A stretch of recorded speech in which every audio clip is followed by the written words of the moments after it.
po siyang Department of Education, Culture, and Sports. So, yan po ang nakumupo sa ating TESDA. So, pakibasa po yung vision.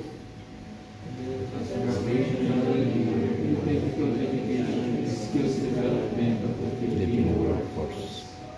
Mission. TESDA sets the vision, standards, and programs that are geared towards a quality assured and inclusive technical education, skills development, and certification system. So, mamaya malalaman po natin kung bakit ito ang kanyang mission at vision. Bakit nga ba transformational leader ang binivisualize ng TESDA. Kasi kung i-discuss ko ito ngayon, mag-uulit rin lang mamaya. So, okay lang ba? Okay. So, ano nga ba ang meron sa TESDA? Meron po tayo tatlong programs na in-offer ng TESDA. Isa po dito ay ang tinatawag namin UPRAS o Unified Tibet Program Registration and Accreditation System. Dito po, yung mga training centers na magpo-provide po ng training programs na meron po sa TESDA, kailangan pong mag-register sa TESDA. But it does not mean na registered po sila, ang ating mga institutional centers ay accredited na po sila ng TESDA. So, registered lang po sila pero hindi po siya accredited. So, yung mga nare-register po sa TESDA, namimit po nila yung minimum qualification ng pagiging isang training center. Pero bago pala yun, nakalimutan ko, alam po ba ninyo na ang TESDA ay hindi po siya school? Yes po. Sinong akala niya ang TESDA po ay isang school? So ngayon, alam mo na sir, ang TESDA po hindi po siya school. Siya lang po ang namamahala po sa ating technical and skills vocation education. So, kami, sa TESDA po, nanggagaling po yung mga funds or sila din po yung ano tawag mo dito? Sorry, nawala yung vocabs ko. Sila po yung nagmo-monitor sa ating mga training centers na nag-provide ng mga training. So, hindi po siya school. Kaya kapag nagtanong po kayo sa ano pong, minsan kasi may nagtatanong sa amin sa office. Ano pong scholarship na ino-offer ninyo? Yung mga scholarship, sa amin po nanggagaling yung fund, binababa po namin sa mga school. Sila po yung, sa kanila po kayo pwedeng mag-inquire tungkol sa scholarship. Though, pwede pa rin po kayo pumunta sa office para magtanong and pwede po namin kayo i-refer sa mga institution. So, yun po. So, balik tayo sa registration ng mga schools na nag-offer ng training ng test under sa training program ng test ay kailangan mag-register. Wherein, namimit nila yung minimum qualification. So, kapag accredited naman po, pag gusto po nilang mag-accredit, kailangan po nilang mamit yung higher standard ng qualification ng isang pagiging training center. Ibig sabihin, meron po silang accredited trainers, meron po silang magandang facility, and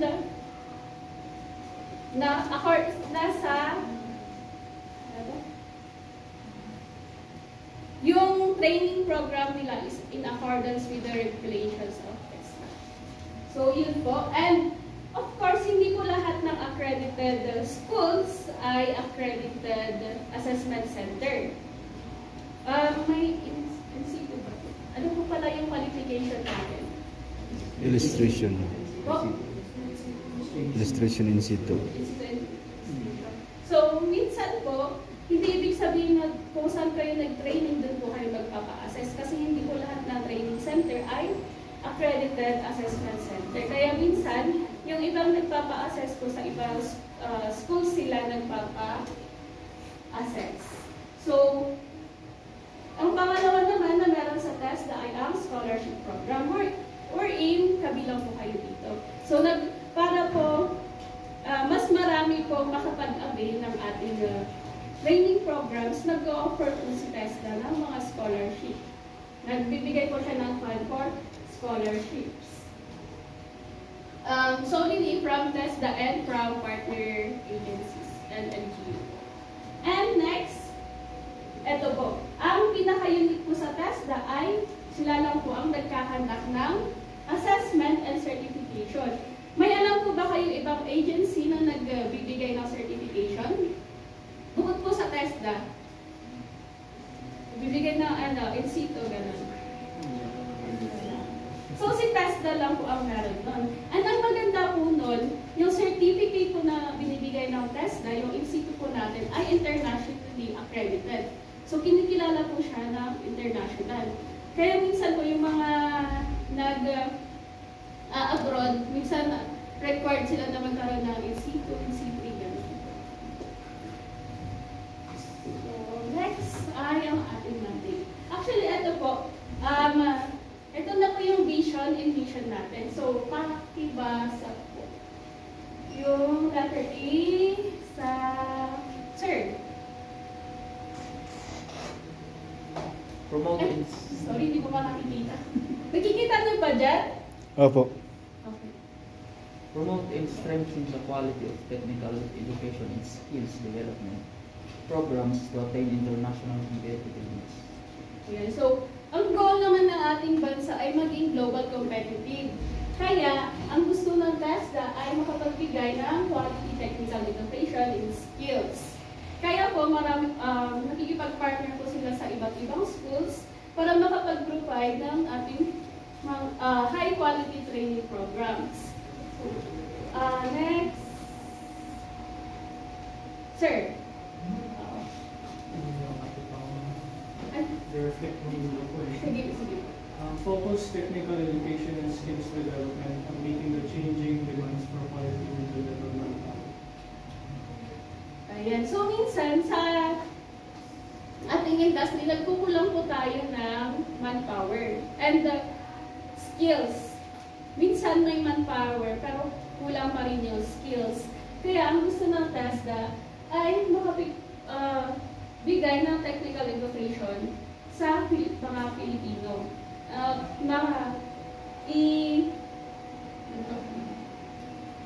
Level up yung skills natin para ma-meet natin yung kinakailangang manpower ng ating bansa and ng iba't ibang industries. So, letter C, encourage critical and creative thinking by disseminating the scientific and technical knowledge based on middle-level manpower development programs.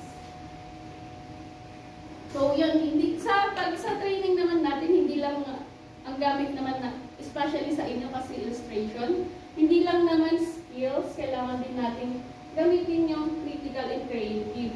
Dapat yung ating critical and creative thinking, ma-implement natin siya sa ating skills. Sino pong gusto magbasa ng letter B? Wala.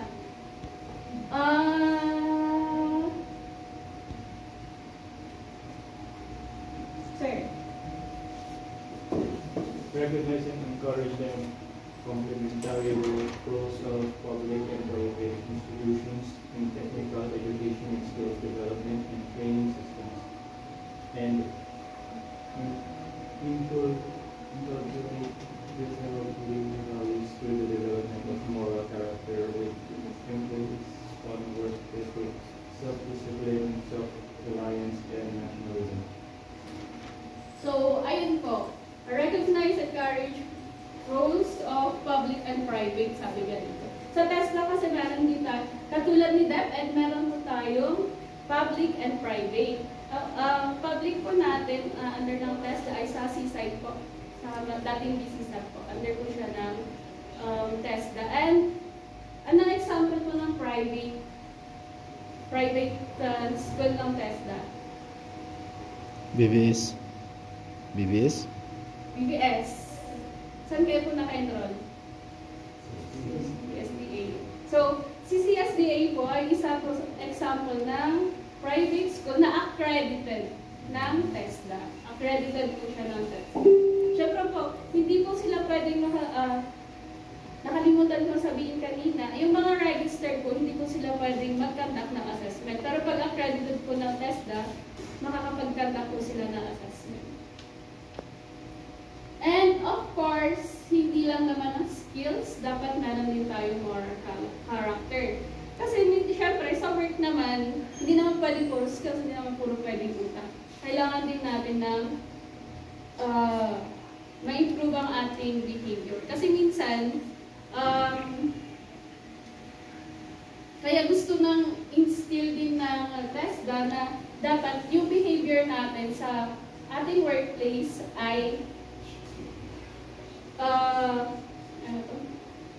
nasa ethical standard. Kasi may nagkukwento na lang ako. Minsan, di ba, magaling nga siyang illustrator, ganun, pero bara-bara siya sa office. Maganda ba yun? Hindi naman yan ituturo niya ng training center. Ay, kapag na-employer, maging ganito ka, maging mayabang ka, ganun. So, syempre, kasama po sa ihubugin ng TESDA ay ang ating mga characters. So, meet the officials of TESDA, ang ating secretary, Sir Jose Francisco, o kilala bilang Kiko Benitez, and ang ating regional director po na matatagpuan po natin sa Nuacan, Magsaysay, si Sir Balmerson M. Valdez.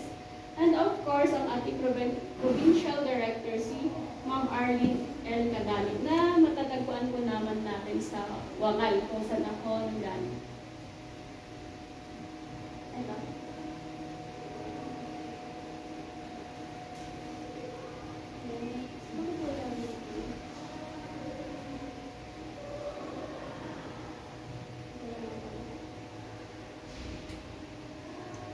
So, according to Sir Kiko, meron po tayong 8-point agenda.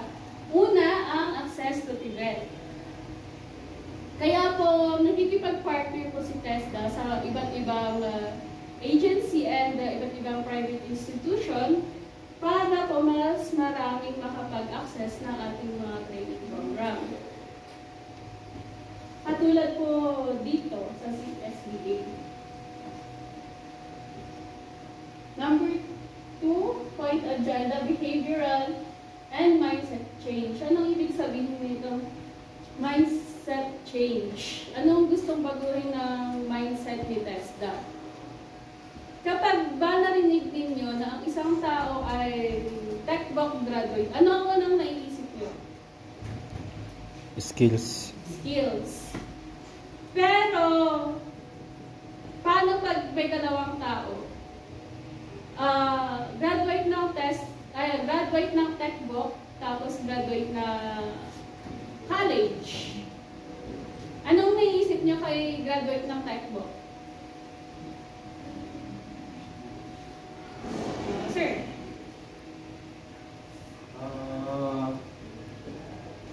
Economically challenged. TechBoc.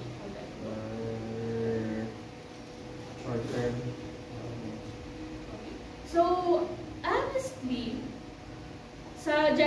in general po, minsan, pag sinasabing TechBoc graduate, parang sinasabing ko, hindi siya high class, parang second rate lang siya.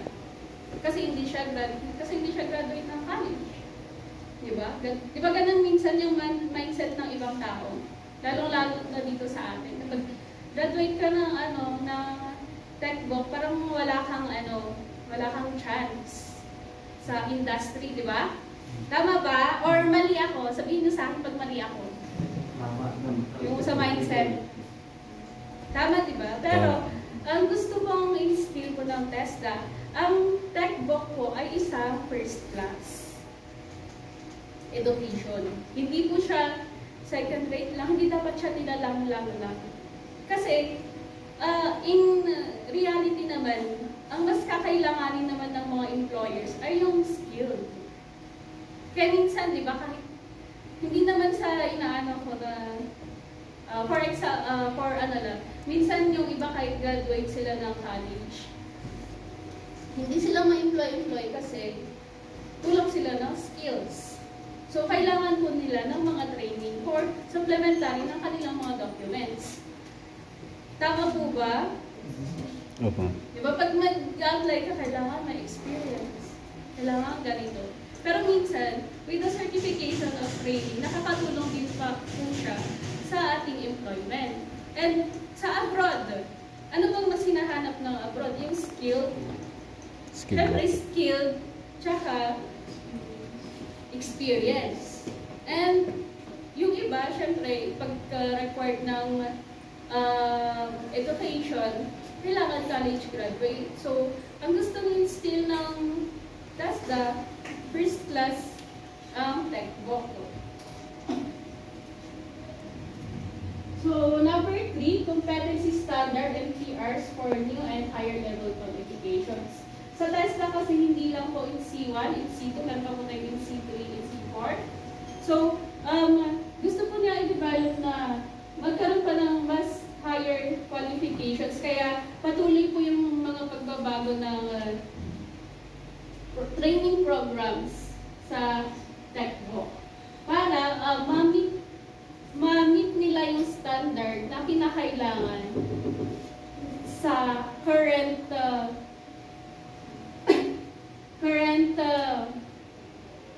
era. And number 4, demand-driven and data-driven event. So, si TESDA po, hindi po siya basta-basta nag-offer ng mga training programs, hindi po siya basta-basta nag-fund ng scholarship na walang dahilan. Kasi, demand-driven and data-driven. Meron po silang data kung ano nga ba yung mga kinakailangan sa mga industries, ano nga ba yung mga gustong skills na ma-develop ng mga Pilipino. And number 5, employment outcome. Siyempre, anong silbi ng pagtitraining mo kung hindi mo gagamitin, di ba? So, gusto ng TESDA na after ng training nyo, magkaroon kayo ng trabaho. And isa to sa pinapakiusap namin na sana po after po ng training natin, kapag po na-employ kayo, pakireport po natin sa school para si school po, siya po ang magre-report po sa amin. Para naman matrack namin yung employability ng mga training program na ino-offer namin. And number 6 is flexible learning and facilities. So, connected po siya sa Access to Tibet, wherein nag-accredit po kami ng mga schools, hindi lang sa isang place, pero sa actually ngayon hindi nga lang dito sa Benguet at Baguio. I mean dito sa La Trinidad. Nakikipag partner din kami sa mga LGUs, sa mga malalayong lugar para maibigay yung access sa mga malalayo for our training programs and of course flexible learning. Sa TESDA kasi meron tayong different learning modes. We're in face-to-face, may blended, and online. Pero I think for now, in-encourage po namin ang face-to-face. Mas yun sana ang dapat na ma-implement namin. And global competitiveness and good housekeeping. I think na-explain ko na ito sa global mandate. Kailangan ko pa bang explain? So, kailangan, global competitiveness. Ibig sabihin, para makipagsabayan tayo sa kinakailangan, hindi lamang dito sa ating bansa, kundi outside our country. And good housekeeping. Yun yung sinasabi kong behavior kanina. And number 8, harmonization with senior high school curriculum, ladderization with higher education and lifelong learning pathways. Of course, kapag nagkaroon po tayo ng skills, ito po pala, kaya po in-integrate po ang TechVoc sa ating senior high para po kahit na hindi magpatuloy yung iba sa kanilang higher education, meron pa rin po sila matatawag na skills wherein magagamit po nila sa sa kanilang employment, sa kanilang buhay. And of course, hindi lang naman para sa mga hindi magpapatuloy ng pag-aaral. Ito, kinakailangan din to ng mga pupunta ng higher education. For example po, yung mga HRM. Yung iba po, nare-require po sila mag-take ng in situ. And actually, hindi lahat nung nasa college level ngayon, hindi sila lahat nagiging competent. So, doon makikita natin na kinakailangan talaga ng na-integration ng ating mga training program para maging competent din sila. And minsan, kailangan din naman talaga natin ang skills. Hindi lang ang ating mga diploma, ano bang tawag dito? Mga documents. So, next is pakikinggan po natin ang